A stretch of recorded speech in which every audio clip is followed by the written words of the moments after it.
મારું નામ સંકેત અરવિંદભાઈ રૂડાણી, ગામ મંગવાણા, તાલુકો નખત્રાણા, જિલ્લો ભુજ. છેલ્લા 6-7 વર્ષથી દાડમની ખેતી કરીએ છીએ. જ્યારે અમે ખેતીની શરૂઆત કરી ત્યારે ખેતી બહુ સરળ હતી અને અનુમાનથી અમે ખેતી કરી શકતા હતા. આધુનિક યુગમાં વાતાવરણના બદલાતા સમયે દાડમની ખેતી કરવી બહુ મુશ્કેલ છે. હવે એક એવી ટેકનોલોજીની જરૂર છે જે યોગ્ય નિર્ણય આપી શકે યોગ્ય ટાઈમ ઉપર. હું છેલ્લા 6-7 મહિનાથી ફસલ ડિવાઇસનો ઉપયોગ કરું છું, જેની અંદર 12 પ્રકારના સેન્સર અવેલેબલ છે, જે મને હરેક કલાકે મારા મોબાઈલમાં માહિતી આપે છે. મારા ફાર્મમાં શું હાલમાં કન્ડિશન છે અને આવતા સમય શું કન્ડિશન રહેશે એની યોગ્ય સમય માહિતી આપે છે ફસલ મશીન. જ્યારે અમે અગાઉ દાડમની ખેતી કરતા હતા ત્યારે હર 2 દિવસે અમે પાણી આપતા હતા અને લાસ્ટ દાડમના પિરિયડ્સમાં 10 થી 15 ફ્લડિંગ પણ પાણી આપેલા હતા. ત્યારે દાડમમાં ફૂગનો પ્રોબ્લેમ પણ બહુ હતો અને દાડમની ગ્રીનરી પણ બહુ ઓછી હતી ફ્લડિંગ પાણીના લીધે. જ્યારે અમને ફસલ ડિવાઇસ આ વર્ષે લગાવ્યું છે ત્યારે અમને અલર્ટ પણ આપે છે અને અમે દર 5 દિવસે પાણી પણ આપીએ છીએ અને ફ્લડિંગ પાણી બિલકુલ પણ આપેલું નહોતું. અને દાડમમાં તમે જોઈ શકો છો સાઇઝ, શાઇનિંગ, ગ્રીનરી અને માલ પણ વધારે લાગ્યો છે. જ્યારે અમે ગયા વર્ષે પાણી આપતા હતા ત્યારે સૂટનો ખર્ચો પણ વધારે હતો અને માલમાં ઉત્પાદન પણ ઓછું હતું અને ફંગીસાઇડના પ્રોબ્લેમ પણ વધતા હતા.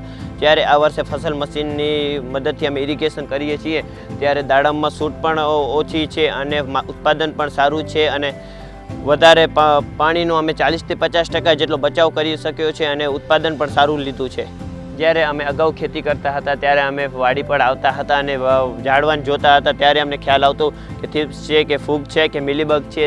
અત્યારે જ્યારે અમને ફસલ મશીન લગાવ્યું ત્યારે અમને ખ્યાલ આવે, અગાઉ જ મોબાઈલમાં મેસેજ આવી જાય છે કે હવે આ સમયે થીપ્સ આવવાની છે, કથરી આવવાની છે કે મિલીબગ આવવાનો છે. ત્યારે અમે અગાઉ જ સ્પ્રે કરી શકીએ છીએ અને અમે દવાનો પણ બચાવ કરી શકીએ છીએ અને ખર્ચો પણ ઓછો લાગ્યો છે અમને દાડમની ઉત્પાદન લેવામાં. દાડમ 4 થી 5 વર્ષથી વાવે, પણ હું જેમ મજા આવે એમ દવા કે ખાતર કે પાણી દીધા રાખતો હતો. અમારો સંકેત રૂડાણી કે પપ્પા આપે ફસલ કંપનીનું મશીન નાખી.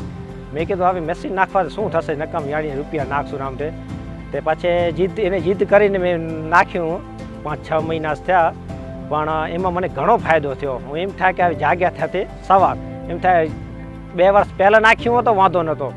હવે એ નાખવાથી પહેલાં જમીનમાં ભેજ પડ્યો અને હું છતાં દાડમમાં પાણી ચલાવી દઈ દેતો. પછી નાખ્યા પછી એ સંકેતના એના મોબાઈલથી કનેક્ટમાં પછી કે મને કે પપ્પા આજ દેતા નહીં, મારી ભેજની ટકાવારી સારી છે એમ કરીને. હવે પહેલાં મહિના દીમાં 5 થી 6 ફેરે હું દીધા રાખતો હતો. હવે સમજી લો કે મહિના દીમાં આમ 3 ફેરે કે 4 ફેરે દઉં રહો મહિના દીમાં. એ મને પાણીનું બચ્યું ને વત્તા મારે કે થીપ્સ કે ગળો કે ગાડર કે ઈયર કે ફૂગનું કે ફંગીસાઇડનું જે આવતું તે કંટ્રોલ સાહેબ લખી હતા હું છાંટી નાખતો અને સંકેતના મોબાઈલથી કનેક્ટમાં હતું તે કંઈ જરૂર નથી તો હું ન છાંટતો એમ કે. મને એનાથી મને ઘણો ફાયદો થયો એમ કે. જાગ્યા ત્યાંથી સવાર પણ આમ રૂપિયા વસૂલે. એક ડોઝ આપણો સમજી લો મારે 6 એકડમાં 2500 ઝાડમાં તો મારે 1000 લીટર જાય 8 થી 10 હજાર ડોઝ થતો હતો. ત્યાં મશીન લગાવ્યા પછી મને મહિનામાં 5 થી 6 ડોઝ ખપતા હતા. એ ઠેકાણ મને 4 ખપેરા. એક ડોઝ સમજી લો 8 થી 10 હજાર થતો હતો. એનાથી મને એક સાલમાં બધા વસૂલ થઈ જશે મારા એમ કે. આ બધું એમ કે મેં આ ફસલ કંપનીનું જ્યારે મશીન લગાવ્યું ત્યારે મને દાડમમાં બહુ ફાયદો થયો. પહેલાં આ દર હું ખાતર સોલ્યુબલ ખાતર આપી દેતો હતો. ખાતર જે જરૂર હતું એટલું હું દેતો સંકેતભાઈને પૂછા કરીને કે ન દેવો તો ના દેતા, જરૂર હોત તો આપી દેતા એમ કે પાણી સાથે એમ કે. એનાથી મને ખાતરની સોલ્યુબલ ખાતરમાં મારો ખર્ચ બચ્યો. જ્યારે મેં આ ફસલ કંપનીનું જ્યારે મેં મશીન લગાવ્યું ત્યારે મને માર્કેટિંગમાં માલ પહોંચાડવા મને બહુ મજા આવી. પહેલાં કેમ કે ટ્રાન્સફર ભાડા મને જ્યારે લાગતા કે માર્કેટમાં માલ લઈ જતો ત્યારે તે પછી એના મેં કીધું મશીન લગાવ્યું એના કરે ફસલ કંપનીના મેં માલ આપું છું. પણ મને એમાં ફાયદો પહેલો એ થયો કે વાડી ઉપર આવી સ્થાનિક જગ્યા ઉપર આવી ને મારો માલ લઈ જાય છે અને પેમેન્ટ જગ્યા ઉપર જ કરી દે છે.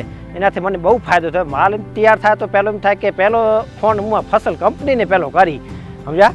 બહુ મજા આવે છે કારણ કે પેમેન્ટને આજ જોવું પડે ને બધું પેમેન્ટ ટ્રાન્સફર ભાડા નથી લાગતા, ખોટો ખર્ચો નથી થતો. એના કરતાં મને બહુ મજા આવી ફસલ કંપનીથી મને. જ્યારે અમે મશીન લગાવ્યું ત્યારે મશીન અમને મોબાઈલમાં અગાઉ 14 દિવસની માહિતી આપી દે છે અને ક્યારે કેવું વાતાવરણ રહેશે એ અમને અગાઉ 14 દિવસમાં બતાવી દે છે. અને જ્યારે વરસાદ પડવાની શક્યતા છે, જ્યારે વધારે પવન છે ત્યારે અમને દવાઓ છાંટવામાં પણ મદદ કરે છે મશીન. અને જ્યારે અમે ગયા વર્ષે અમે મશીન લગાવ્યું ત્યારે અમને કપાસની વાવેતર કરવી હતી ત્યારે મશીનમાં અલર્ટ આવી ગયું હતું કે વરસાદ પડવાનો છે. ત્યારે અમે મજૂરીને પણ ફોન કરીને કહી દીધું કે આજે વરસાદ પડશે તો મજૂર ના આવજો, અને અમારું પ્લાનિંગ અગાઉ 14 દિવસનું પણ સારું બને છે. અમે જ્યારે મશીન લગાવ્યું ત્યારથી હમણાં સુધી જે 7 થી 8 મહિના થયા છે, ત્યારે અમે ફસલની ટીમથી બહુ કનેક્ટેડ છીએ. જીતેન્દ્રભાઈ ફસલના કંપનીના સર છે, જે હંમેશા અમને હું ગમે તે ટેકનિકલી પ્રોબ્લેમ આવે તો હું ત્યારે એને કોલ કરું છું, અને 24 અવર્સ એ મને કોલ રિસીવ કરે છે અને બહુ સારી સર્વિસ આપે છે. હું ખેડૂતોને આખરી ભલામણ એ જ કરું છું કે તમે ફસલ મશીન લગાવો અને સારું ઉત્પાદન લાવો, ત્યારથી તમારો 100% ખર્ચો પણ બચશે અને 100% માલ પણ સારું ઉત્પાદન થશે. થેન્ક યુ ફસલ ટીમ.